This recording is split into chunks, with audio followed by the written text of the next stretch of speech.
Did you know that the USA was not the first democracy in North America? It's us. I mean, the Mohawks and 4 other tribes that created the Great Law of Peace. This democracy was formed by the Mohawk, Oneida, Onondaga, Cayuga, and Seneca. We called ourselves the Haudenosaunee, which translates to the people of the Longhouse. But of course, the French would call us the Iroquois Confederacy. The Haudenosaunee Confederacy still exists today, with the inclusion of more tribes. But our impact is nearly missing from history books. Benjamin Franklin, Thomas Jefferson, even Frederick Engels and Karl Marx were influenced by the structure of government. I mean, the Great Law of Peace outlines a federal government, which has authority over the member tribes, a legislature, executive branch, veto power, and freedoms of speech, press, and religion. So if the USA took our blueprint of democracy and our theory on interstate peacemaking, then how the heck did we end up on reservations? This is a People's History of Native America with me, Tai Leclaire. Before we answer the reservation question, we need to backtrack to the US Constitution. Why? Because treaties, that's why. I'll explain. Indian appears 3 times in the Constitution. The first is to imply that Indians are not citizens, then again later in the 14th Amendment.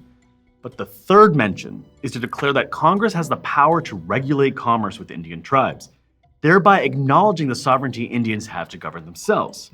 But what does this mean? Well, it's interpreted by many to mean that Indian tribes are sovereign nations. Therefore, only through treaties can the United States negotiate with tribes. That negotiation requires approval by Congress, but any such agreement can be questioned, and in that case, goes to the Supreme Court. Confused? Well, join the club. But here's what you need to know. The federal government negotiated treaties with many Indian nations, at least up until 1871. But the Supreme Court's historical rulings with regard to treaties, the Constitution, and Indian law have determined 2 main things. 1, Congress has fairly broad power over Indian nations. And 2, the judicial branch also has power to push back on bad policies.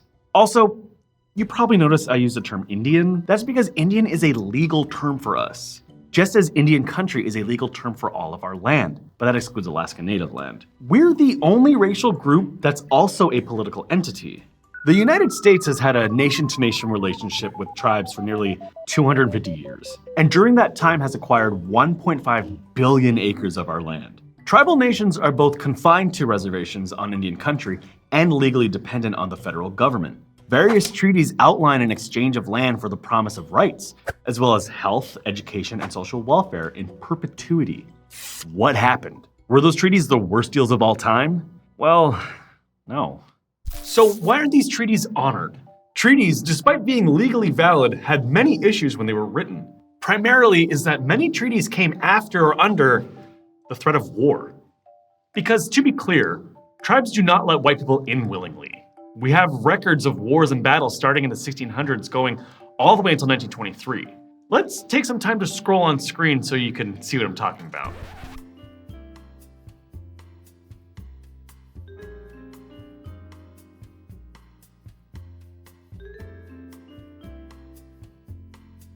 Then came the translation. Translators, let alone accurate translators, were few and far between. What was meant and what was written were sometimes 2 separate things that were settled in court or on the battlefield. But at the end of the day, the vast majority of these treaties could be interpreted like this. If Indians signed a treaty, they can hunt, fish, and live as they want, but on an area reserved for them, or a reservation. In exchange, they would give up their current land base, ensuring the federal government would continue to take care of them since America capitalized off our resources. From 1778 to 1871, the federal government ratified over 370 treaties with tribal nations, and it's safe to say all have been broken.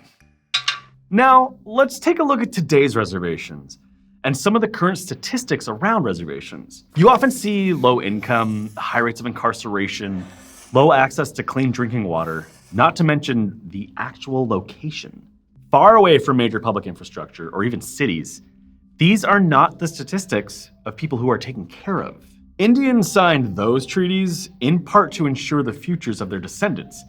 Since then, we've been fighting and litigating our way to get America to uphold these treaty promises and respect our cultures and lifeways. The first set of cases that validated our treaty promises is referred to as the Marshall Trilogy. Out of these cases came the doctrine of federal trust responsibility, meaning that since tribes have inherent sovereignty over their lands and governance, and if the federal government takes their land by treaty or otherwise, they must be compensated with essential services to Indian people as well as protection of Indian land and resources. This makes tribes domestic, dependent nations.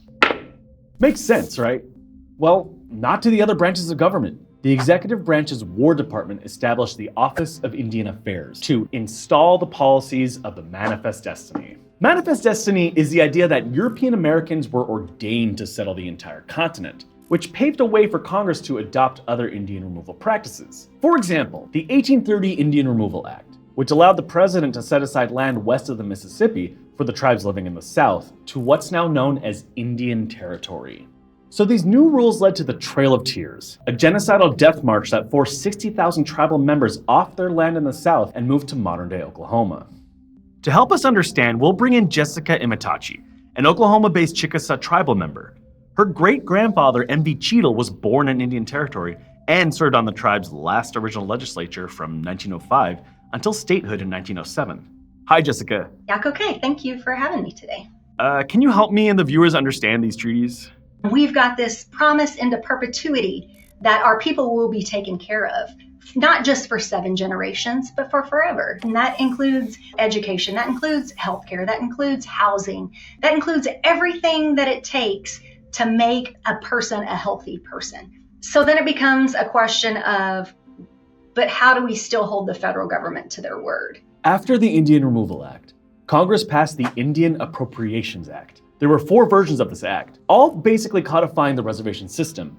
In order for many tribal members to get their slice of land, they had to adopt a surname, Leclaire, more on that in a later episode, and were given a blood quantum or a native purity test. However, when non-natives purchased allotted land from Indians, they did not have to abide by tribal rules, nor were they subject to tribal courts. If you remember from our first episode, this was quite a problem for tribes to keep their citizens safe. That was a lot of information.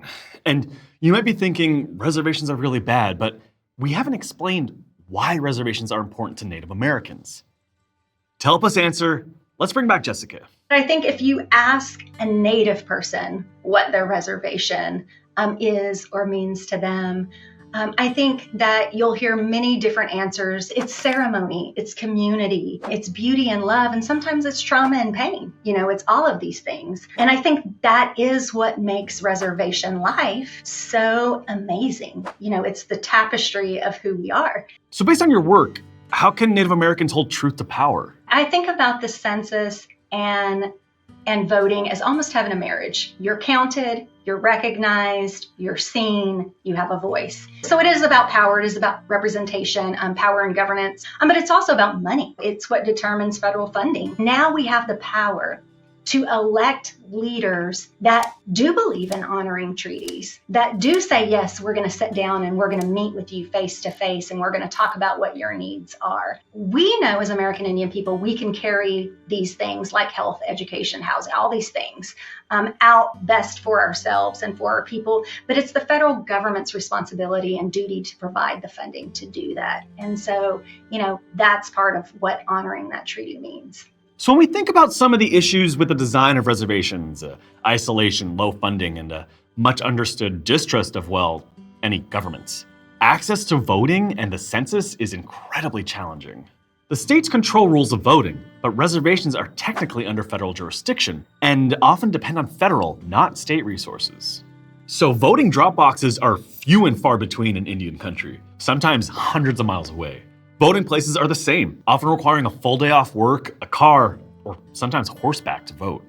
So despite not being able to legally vote until 1924, or even 1958 in states like Utah, Indian country has very strong political organization, not only in the polls, but in the courts too. What would happen if the state and federal governments abided by these treaties as the supreme law of the land as cited in the Constitution? What would that look like? Fences preventing interstate migration of elk, deer, bison, and other barriers to hunting would be removed. Reservation schools, hospitals, and infrastructure would look way better than they do right now. Take the Indian Health Services. A federal report found that an estimated $51 billion is needed to provide adequate care to all patients. And before you get sticker shock, The US budget pays nearly 10 times that amount in interest on loans. But our treaties do not mention deficit spending. They promise tribes healthcare, education, sovereignty, hunting, fishing, and culture for as long as the water flows and the grass grows. Thank you for watching.